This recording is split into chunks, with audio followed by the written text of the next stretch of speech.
afternoon to you all. Welcome to Real Talk, where conversations are real. I'm Kike Atanda-Owo. It's a great Tuesday, and I'm excited to be on the show today. I don't know whether it's because of the caliber of person that we've brought on the show today, because there's a lot happening around the world. But you know what? We have to keep the positivity going. And of course, I have my beautiful ladies in the building. Lola in the building. Yes. How you doing? I'm very excited to be on the show today, and it's an all-girl squad, so you know we're going to bring it real today. So how you doing, David? I'm fine, thank you. Another beautiful afternoon that we have today. We thank God particularly amidst all the chaos in the country. Well, sentimentally, we are still alive. So I hope you're doing well. So talking about chaos, let me start by saying I love your hair. Yeah. It makes you look so cute, not in the regular style. No, please, I thought you were going to say blame Desmond earlier. No, I really don't understand how to blame the trend. Everything they were, if rat is, invading your home, say, it's Desmond Elliot's fault. I said Desmond. No, but I think because he brought himself out to the people, like he disappointed, I would say, a lot of people with that his erratic decision on calling us children during the end times. And Nigerians are hard to forgive these days because we have too much going on with us than having one major person just mess up. And do you understand? So, and these social media kids, they are not playing. They come for you like and nail. I said people have nails and hammer. Social media has the cross. Then you take yourself to them and they nail you. That's finished. All right, so talking about social media, there are a lot of negatives happening right now. I think I want to use this medium to reach out to our spiritual father, that's Pastor Atanda-Owo, for the loss of his son. I don't pray any parents go through that. And also using this opportunity to also reach out to his wife, Temi. It's a sad loss, and it's unfortunate, just like the wife have said, that he has gone to sleep and it will resonate again. And I think that is the only thought that rings in my head in the last few minutes when I remember him. He's the second son of Adeboye. The third. He's actually the second son. Okay. He's actually the second son, and it's unfortunate. I know that the Redeemed Christian Church of God across the globe is actually not in a good space right now, but let's pray for quick healing during this period. Of course, there are other news that have caught our attention when it comes to Pastor Paul Adefarasi, who have said everybody should have a plan B. It's sad enough. Myself and the father of my children, we've been thinking of plan B, because, but I'm asking myself, when he's saying that technology, it can be anywhere in the world, first of all, I acknowledge his honesty when it comes to leading his people with transparency.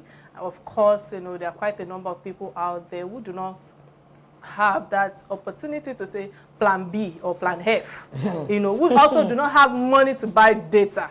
Not to talk of, because it's saying that they can be anywhere in the world, but, the state of our nation right now is sad, but we must have a plan B. I'm hoping it doesn't get to that. I'm hoping that the average ones who do not have plan B, that the government can quickly see this as an opportunity to bring sanity to our country. Talking about that, it's quick for us to just, it's like I zoomed into something else, guys. I'm sorry. So let's start off our day with Today in History. Please stay with us.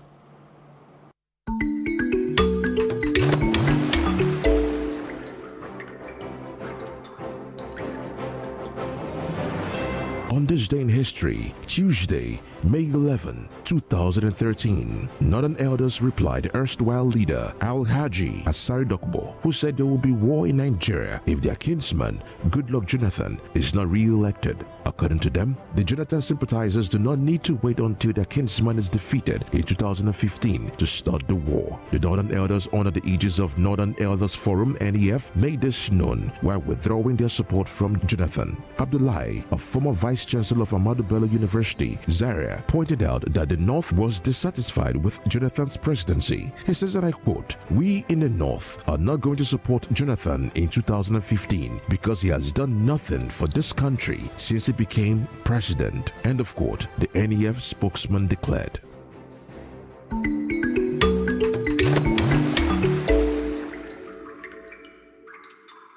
Wow.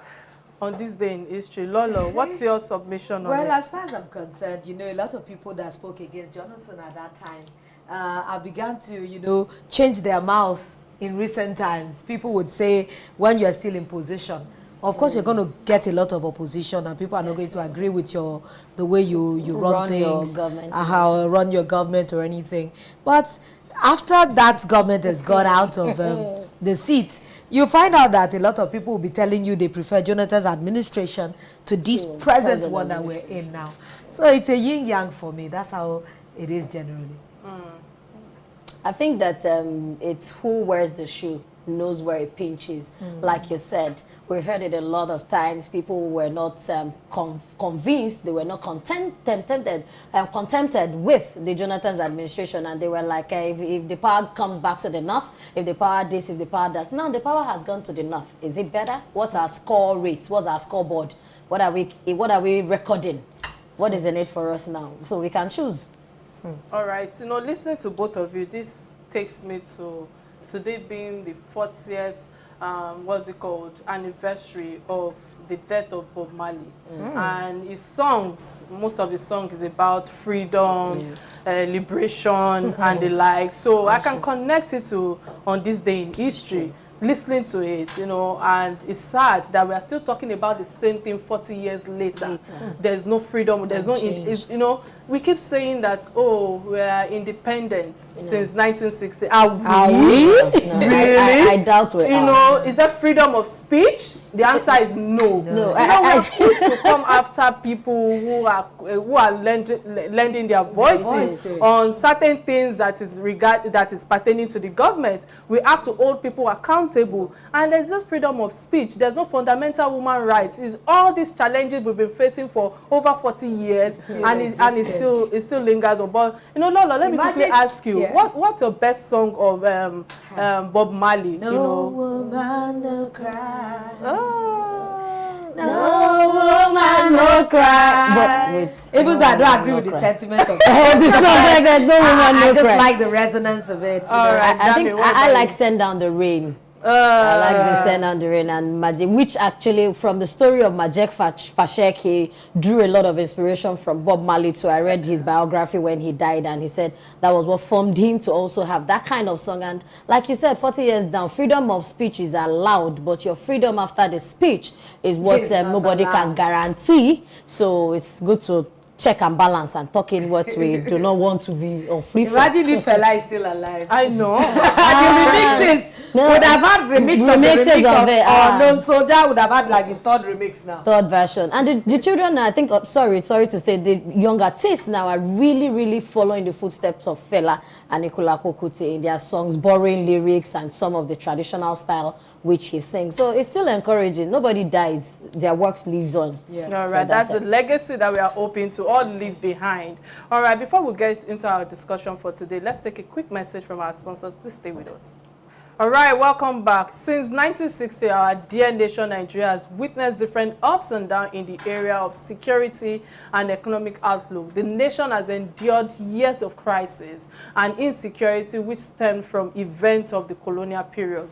Disrespect to the rule of law, human dignity, ethnic tensions, religious afflictions, politics of bitterness, leadership issues, all these have direct results in what we now see in militant attacks, Boko Haram, insurgent activities, banditry, and the likes. The list goes on. But rather than seek for the way out of these issues, it seems like our leaders, the leadership and the political class, take pride in politicizing issues of economic well-being of the people and the security of the lives that govern us. Or should I say that sometimes their ego is in line for them to ask for partnership from the other international bodies. But today on the show, our topic is on economic and security challenges with the focus of seeking way out. Our guest is Femi Falana. Let's take a quick look at his profile. We'll be right back. resounding profile. He's highly intelligent and a respected voice on national issues, and he joins us via Zoom on the show. It's nice to have you, sir. Hello, sir. Thank you very much. It's a pleasure. All right. Many thanks for staying tuned with us. You know, sir, so many challenges to start our conversation from, you know, insecurity, leadership, politics, you know, the list goes on. As an elder statesman and a son of repute, tell us, sir, what were the challenges or what's the root of the problem of our nation today, sir? In the first place, I do not agree with you that I'm an elder statesman. But talking very seriously, the root causes of our problems are poverty, unemployment, disenchantment, lopsided appointments, and of course, general frustration, caused essentially by successive governments in it. But I think what has happened in recent time is that the security architecture of the neo-colonial state has almost collapsed under the Buhari administration. But you cannot address the problems on the surface. You must find out, why are people poor in the midst of plenty? Why are young people, young men and women, looking for jobs that are simply not there? Why is the Central Bank of Nigeria, instigated by the IMF and World Bank, devaluing the currency, the Naira, through dollarization? But when you look at these problems, you discovered that the government is implementing neoliberal economic policies which are meant to promote poverty. And when people are poor, when people are frustrated, they begin to think of either separatist agenda or asking for balkanization of the country. Because they believe, wrongly, that, oh, if we carve our own enclaves, maybe things will be better. But unless you address the socioeconomic foundation of the crisis of underdevelopment, you can never get it right. And that is why we begin, when Nigerians are frustrated, we compare regimes. But all together, the successive regimes have implemented different policies. The same policies. They may call them different names, you know. You either talk of needs under the Olusegun Obasanjo regime, or you talk of transformation agenda under the Jonathan administration, and under the Buhari administration. You call it all manners of names. So, but at the end of the day, what are the components? Poverty, devaluation of the currency, retrenchment of workers, non-payment of minimum wage, and so on and so forth. You then compare the regime in terms of degrees.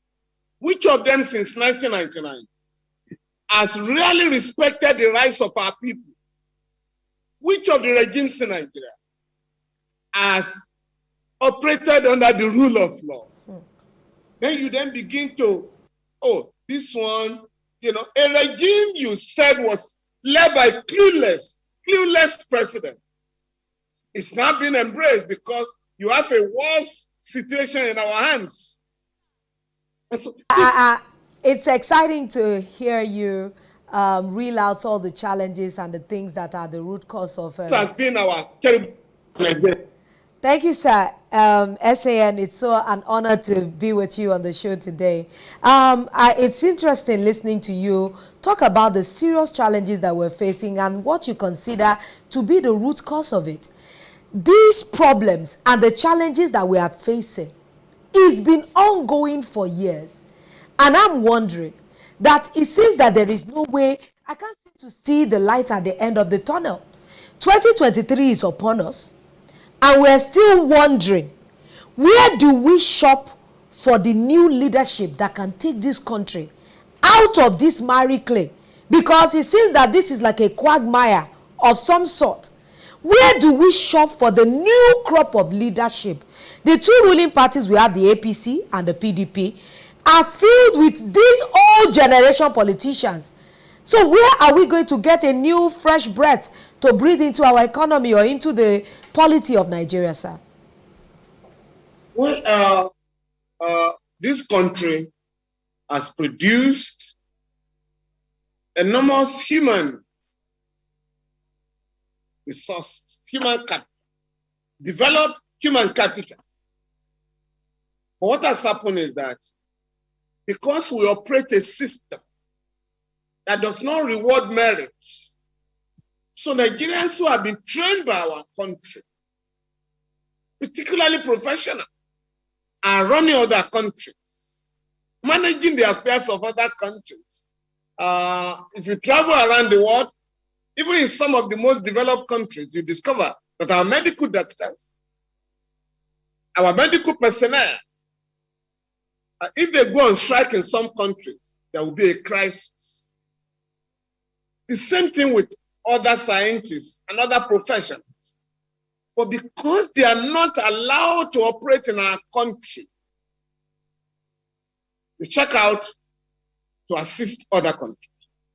Now, we have to forget 2023 for now, because there may be no elections in 2023. If you go on inexorably, you're fighting terrorism. In the Northwest, you are fighting banditry. In the other regions, you are fighting kidnapping,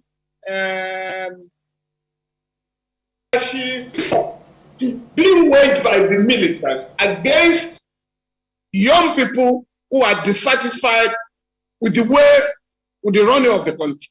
So, in the midst of such confusion, in the midst of violence, no serious-minded person can be talking of an election that's not likely to take place. So where are we therefore? It is to forget 2023 and address the problems now. Problems of insecurity, of life and property. Talking about the government's inefficiency that you mentioned earlier, you know, the section 143 or 143 says that provision for impeachment. The nation knows that National Assembly has the power and they are yet to use it. So my question now is, does this apply that they support the government's inefficiency? Isn't it a time that Nigerians look into the House selected for senatorial representatives, sir? By virtue of section 14, subsection 2, subsection B, it is the security and the welfare of the people shall be the primary purpose of government. As I said elsewhere a couple of days ago, if the government of the day can no longer meet its basic constitutional responsibility, the National Assembly will have to move to embark on the process of impeachment. We're not talking of a coup, impeachment. And how do you go about that? The National Assembly members may not be willing because it's generally peopled by the members of the ruling party as well as others who are really not disturbed by the virtual collapse of the country. So it is the duty of Nigerians, it is the responsibility of Nigerians to mobilize and mount pressure, sufficient pressure on the National Assembly to take urgent steps to save this country from total collapse, because it's collapsing now, so that this country does not become a failed state. Now, how do we go about that? Take Lagos State, for instance. There are 3 senators. There are 24 members of the House of Representatives. We must now begin, Lagos being a leading state in the country, we must begin to engage our legislators. What are you guys doing in Abuja?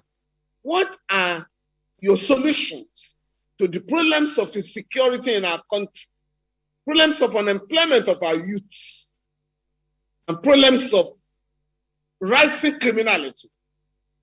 Now, and that will have to take place all over the country. But what has happened? Once people are elected in Nigeria, we wait until the next 4 years when they are coming around to ask for your vote. Once the election is concluded, that is the end of the matter. No. By practice, each of our legislators has a constituency office provided for in the budget. But how many times have we found out, particularly the elite? If I ask you now, you're not likely to know your council. You're not likely to know the chair of your local government council. You're not likely to know any of the 40 members of the House of Assembly in Alausa, not to talk of the 24 people in the House of Reps or the 3 members of the Senate. So we now have to take our political destiny in our hands and stop waiting for politicians who have their own agenda that is totally I have a follow-up question to that, sir, because I know that, according to you, sir, you said a government that cannot guarantee security and welfare should be sacked. Just exactly what you have said now. If Buhari is impeached by law, by the House of Assembly, so to speak, Yemi Osibajo becomes the acting president. Sir, do you think that the Northerners will allow him to govern peacefully? No, please. I'm not going to engage in the ethnicization of the problems of the country, because I did listen to you earlier.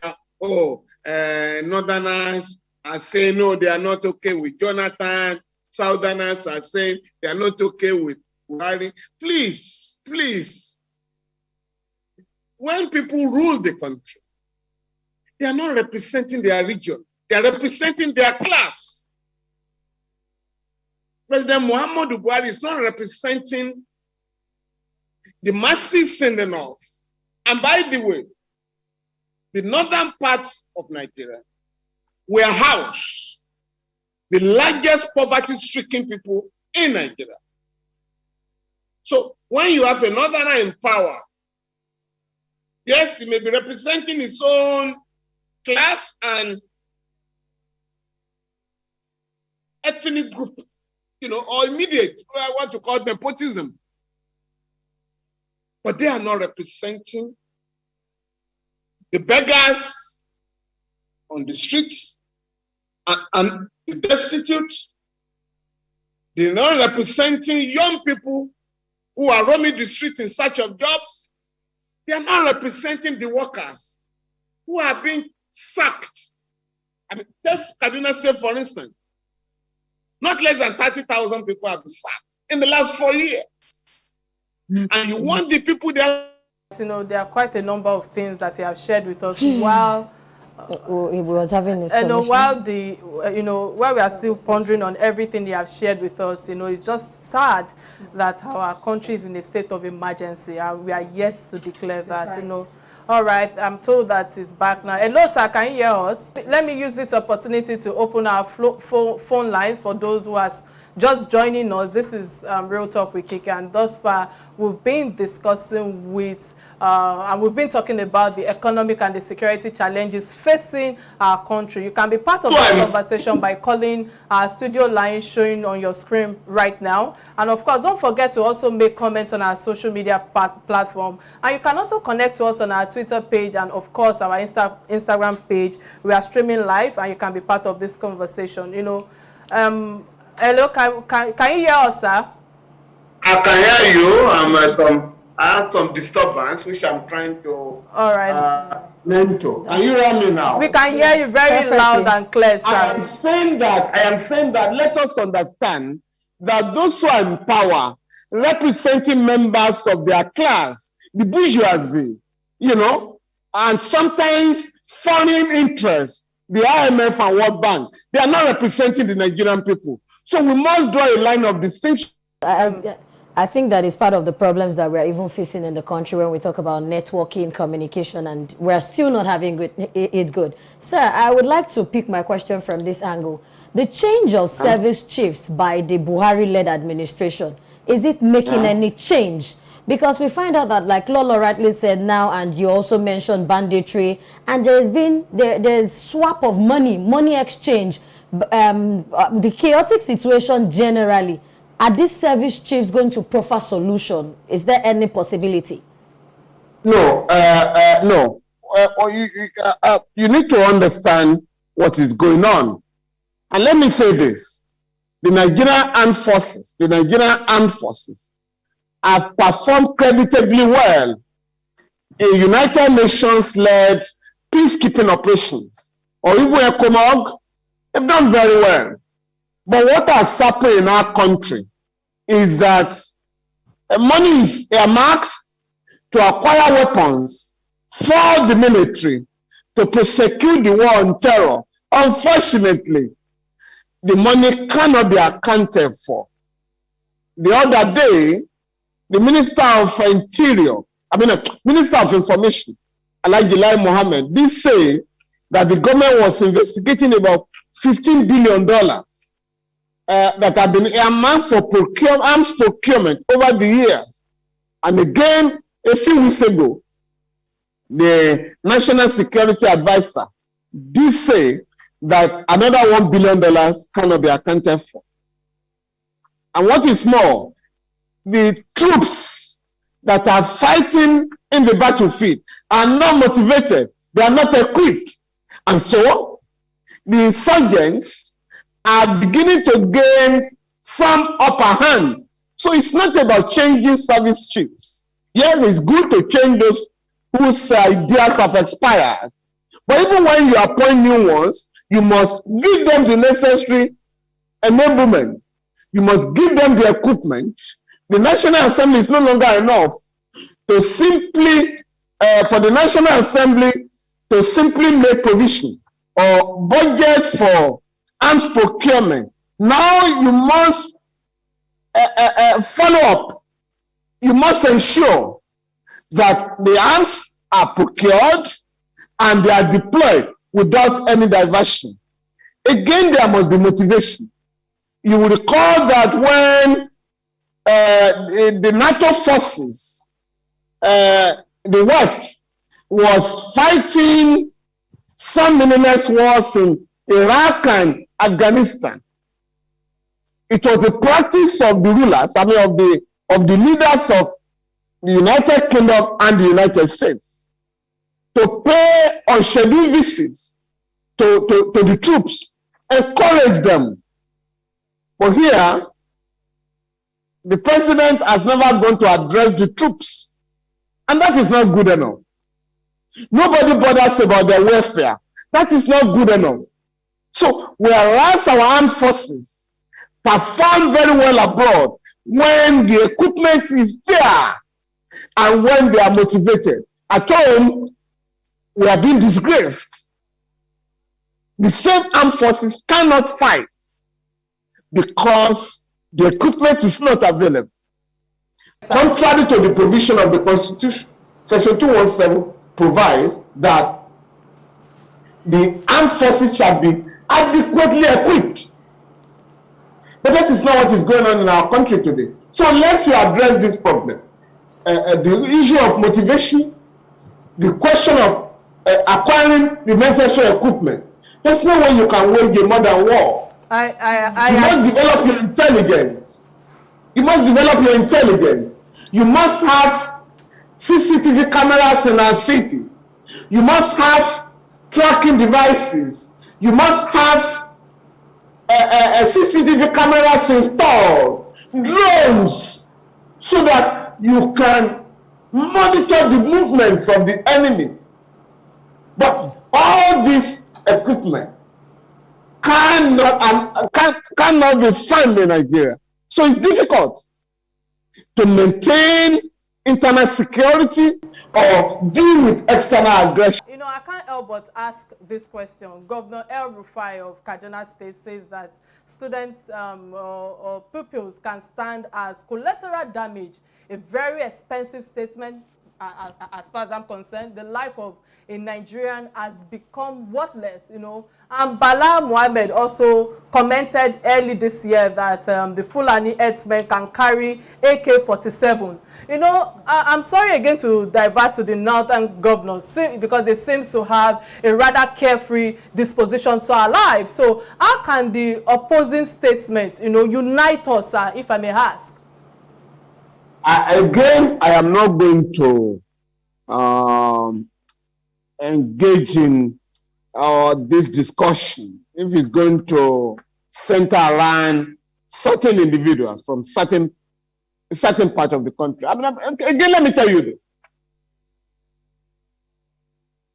Section 216 of the Constitution provides that the President of Nigeria cannot appoint or remove an Inspector General of Police without consulting the Nigerian Police Council, who are members of the Nigerian Police Council, the President as the chair, the 36 state governors, the Inspector General of Police, and the chairman of the Police Service Commission. So out of 39 members, 36 of them are state governors. That is the body empowered by the Constitution to administer, organize, and supervise the Nigerian police force. That body never meets. So what happens whether in Sokoto or Kaduna, in Lagos or Enugu or Akwa Ibom is when there is a threat of a breakdown of law and order, or when people are attacked and killed, our governors run to Abuja to complain to the president as if he's the headmaster in a school. And what has come out of all these complaints? Why don't you, as I have repeatedly maintained, requisition regular meetings of the Nigerian Police Council to discuss and debate and deliberate, you know, on the security situation in the country? So when a governor says anybody can arm himself with AK-47 all over the place, I came out to make the point that under the Firearms Act, that is an illegal statement. I mean, you know, it's alien to the law. When somebody said, I think it was the same governor, that anybody can invade the forest of any state. I said, no law says that. On the contrary, and I think it was reacting to the order of the Ondo state government that herders should either register or quit the state. And I pointed out that by virtue of Section 42 of the forestry law of Ondo State, any trespass, anybody who is found on a forest reserve without authorization is liable to be prosecuted, and the punishment is 5 years imprisonment, no option of fine. And that was the end of the debate. Do you know that the federal government has since come out to say that maintenance of law and order in all forests in the country is the business of state government? The government has now said that. When some people said they wanted to have Ruga, what is called ruralization of state, I said no. The land in every state is vested in the governor on behalf of the people. So if outside the federal capital territory, President Muhammadu Buhari cannot acquire any land in Nigeria. If he wants a plot of land in Lagos, he will have to apply to the people in Alausa. And this is the law. So unless we embrace the rule of law, unless we embrace constitutionalism, we're not going to get it right. All right. San, I'd like to also ask you, you mentioned that we need to nip it in the bud by going back to the root cause, which is poverty and some other things that you mentioned. Yeah. But I want to highlight on the minimum wage. We know that Nigeria has deliberated back and forth on what the minimum wage should be. But it's not seeming like we are going to see the light at the end of that because it's not been implemented yet. So how are we going to conceptualize and nip this in the bud to have a new structure for us to thrive on? Well, again, this is about the rule of law.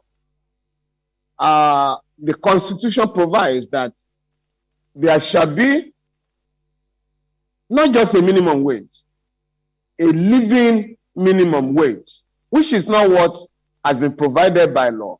But take it as it is. Under the National Minimum Wage Act, it is a criminal offense to pay below the minimum wage or not to pay the minimum wage. And that is the law. So if governors... I might have to interrupt your thoughts, sir. We have a caller from Delta State. We have his name is Festus. Festus, please, thank you for calling on the show. What's your contribution on the perspective on of the topic at hand? My contribution is that I want to thank the fan, your guest speaker. So this is sincerely, my contribution is I want to react to the fan. To be honest, the fan speaking today, if the fan, for any reason, somebody comes to indoctrinate him or in any way asks him to work for a bandit group, he will not accept that because he has a good job. The problem today in this country is that banditry everywhere, group different people are coming everywhere to fight the government is that there is no job. His children today can also not be indoctrinated in any form to go and do violence in any way. If the federal government is lacking of idea of what to do, they should find a way to create jobs. Invest on companies. Invest on projects that can engage everybody. I think if 60% of Nigerians are engaged, you will see less violence. The fans today cannot carry a gun to harm anybody. Not the that is the children, not even you on the STV there. You cannot do that because you have a good job. So our federal government, if they are lacking finance, as a family, they should one way preach and invest on this country. If there's no way they have earned their borrowing power, they should print money and invest for the youth of Nigerians. Because if you continue this way, you will not find route to your TV station. All right. Thank you so much, Festus, for calling in. Sir. Clear that without providing for the youths in their millions, I mean, just imagine state governments and the federal government are establishing universities and other tertiary institutions. As of the last count, we are close to 200 universities. But no government thinks of what will happen to those young people who are graduating from those schools annually. And there are wonderful opportunities in this country. Again, I come to Lagos. Lagos consumes about 500 million worth of food every day. Now, apart from what comes from outside the state, from the north, the rest is imported. Whereas we can mobilize young men and women in their millions to engage in mechanized farming. Because we need to feed 200 million people and possibly export food. And so there will be enough jobs for our young people. And I mean, something said that the devil finds work for idle hands. When some of us were leaving the universities, we had jobs waiting for us. Those who went abroad who rushed down the very day they completed their programs. They wrote their final year exams because jobs were waiting for you. When we were undergoing the youth service, employers of labor came and they gave you jobs. So by the time you are completing your youth service, You had about 2-3 jobs. You then had to ask yourself, which one is likely to give me a housing loan or car loan or both? So you could pick and choose. Now, what has happened to our country? Many of a lot of people will tell you that was when things were normal in Nigeria. I want to go they can be made to be normal again. Amen. That's the point. You have to struggle. Sir, let's go back to the Constitution. The resources are still there. Sir, you have to struggle. I want to focus on the Constitution of the Federal Republic of Nigeria, that the 1999 Constitution that is still guiding us. Sir, would you be saying that we're due for reforms now? Because a lot of different pockets of people have been calling for constitutional reforms. Are we due for it? Are we ripe for it? Or is there no need, sir? We're more than ripe for it. Because the constitution we are operating was imposed on our country by the last set of military rulers. In fact, what we call the constitution is actually Constitutional Promulgation Decree number 24 of 1999. It's a decree signed by General Abdulsalami Abubakar, just like 1979. The 1979 Constitution, Decree 102 of 1979, was signed by General Olusegun Obasanjo. So, since 1963, we haven't had a constitution enacted by the Nigerian people. And so, if we have to have a constitution of the people, we have to have the representatives of the people to midwife a constitution for the country.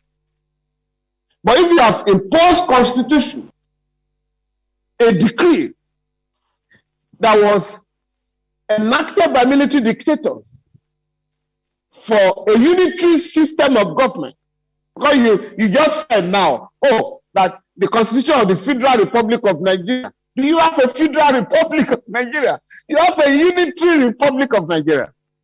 So unless we go back to the basics, we're not going to get it. We have another caller on the line, sir. Ernest from Edo State. Many thanks, Ernest, for calling on the show. What's your contribution on the topic at hand, please? Hello. Please go ahead, Ernest. Go ahead. Ernest, the problem of Nigeria, when I confirm, is a bad leader. As today, before I was born, I still be ruling. So you cannot see that there's no improvement in a country like that. At least as today, before I was born, I done the year of Buhari. Yes. Before I was born, I done the year of Abubakar. Before I was born, I done the year of Olusegun Obasanjo. But as today, even children, if they're not the power, their children, they see the power. So you can see the system is not working fine. So we have a bad leader in this country. All the old leaders in any position, they have to drop. Then we should look for another fresh leader. Where are we going to find the All right. So you can see crisis in everywhere today. Is their cause. So Ernest, what I will advise is that you must get ready. You must mobilize your people. You must mobilize young people to take part in the affairs of the country. Absolutely, yeah. There are old people that are very progressive, and I don't mean progressive in the sense of the APC. I mean who are genuinely progressive and are willing to turn things around in the interest of our people. So we must look for them all over the country. I mean, look at what happened last year. And the young people showed a bit of that.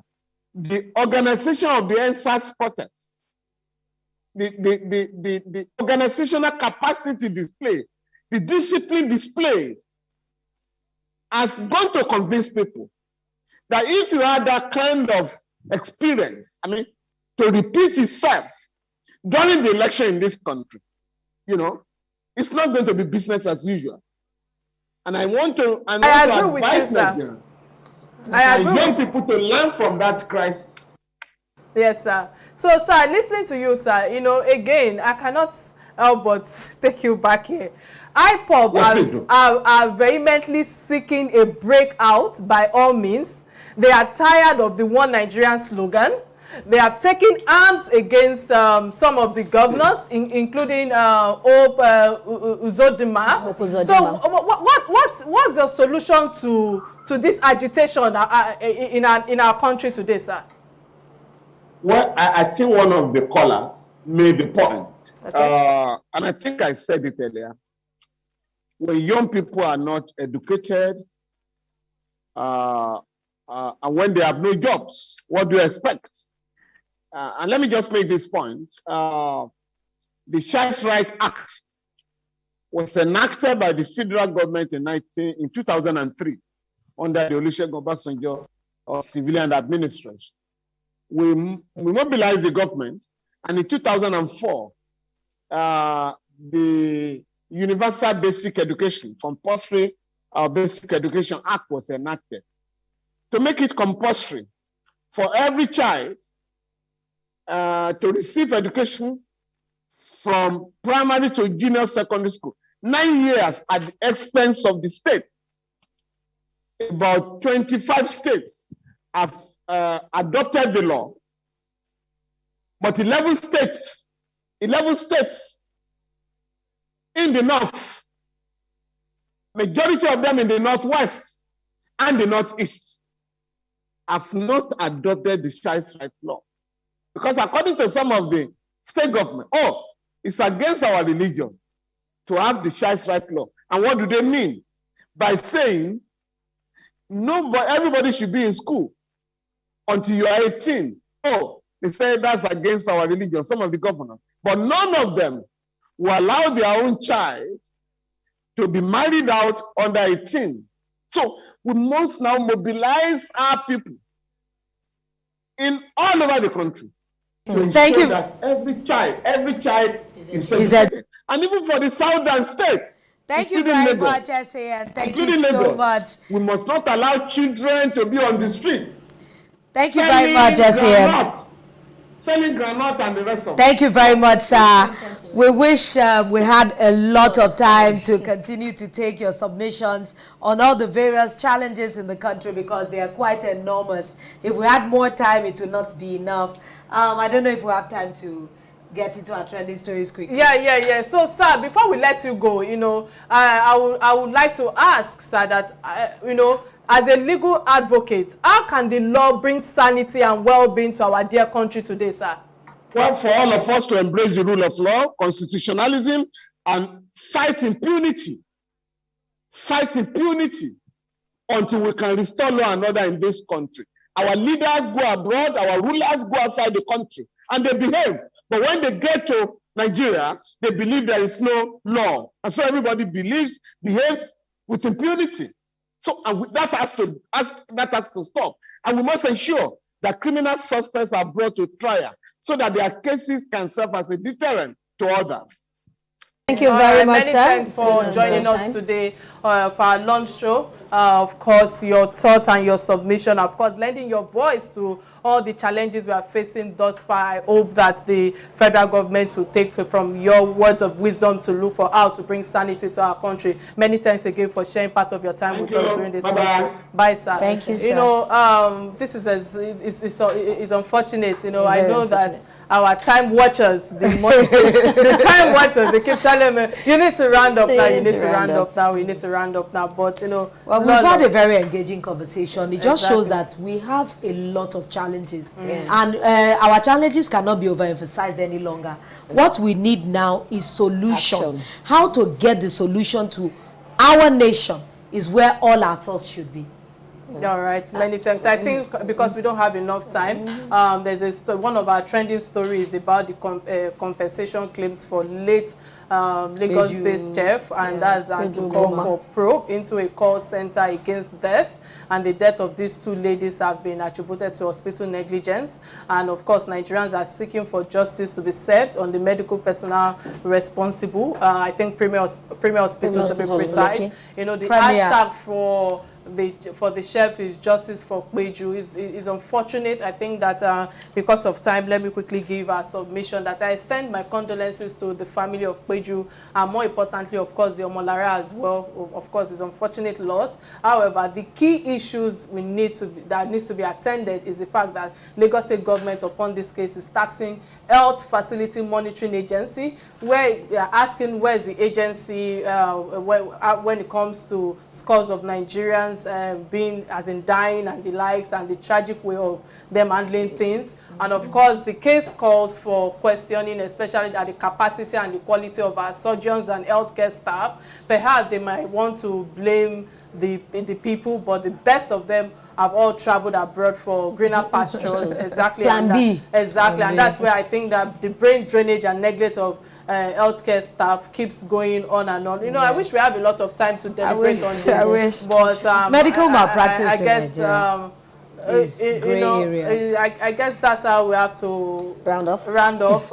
Many thanks to you guys. Of course, I wish we had enough time to squeeze out more juice from our guest from one of my favorite sons in Nigeria. All right, guys. Thank you. So we'll come your way next week. Bye now. Or on Thursday. Apologies. Bye.